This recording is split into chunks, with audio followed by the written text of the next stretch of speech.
ইন্দিরা গান্ধী থেকে শুরু করে সোনিয়া গান্ধী কংগ্রেসের অস্থির অবস্থার সময় হামেশাই দলের মান বাঁচিয়েছেন একজন নারী। এবার কংগ্রেসের ভাগ্য পরিবর্তনে দলের হাল ধরছেন প্রিয়াঙ্কা গান্ধী। বুধবার দলের সাধারণ সম্পাদকের দায়িত্ব দেওয়া হয় উনাকে। এর 24 ঘন্টা পেরোতে না পেরোতেই বারাণসীতে মোদির বিরুদ্ধে প্রিয়াঙ্কাকে প্রার্থী করার দাবি তুলল কংগ্রেসের কর্মীরা, যদিও দলের হাইকমান্ড এ বিষয়ে মুখ খোলেনি। নারী নাকি ভাগ্য ফেরায়, এই কথাটা প্রবাদ প্রবচন হিসেবে প্রচলিত হলেও দেশীয় রাজনীতিতে কিন্তু বারবার কংগ্রেসের মান বাঁচিয়েছেন নারী।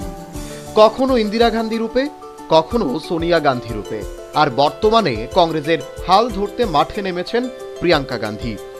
কংগ্রেসের সাধারণ কর্মী সমর্থকদের দীর্ঘদিনের দাবি ছিল প্রিয়াঙ্কা গান্ধীর হাতে কংগ্রেসের দায়িত্ব দেয়া হোক, কারণ কংগ্রেসের কর্মী সমর্থকরা নাকি প্রিয়াঙ্কা গান্ধীর মধ্যে ইন্দিরা গান্ধীর ছায়া দেখতে পান।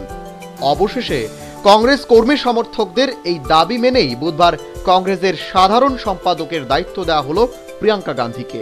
বুধবার প্রিয়াঙ্কা গান্ধীকে সক্রিয় রাজনীতিতে এনে দলের কর্মী সমর্থকদের চমক দিয়েছিলেন কংগ্রেস হাইকমান্ড।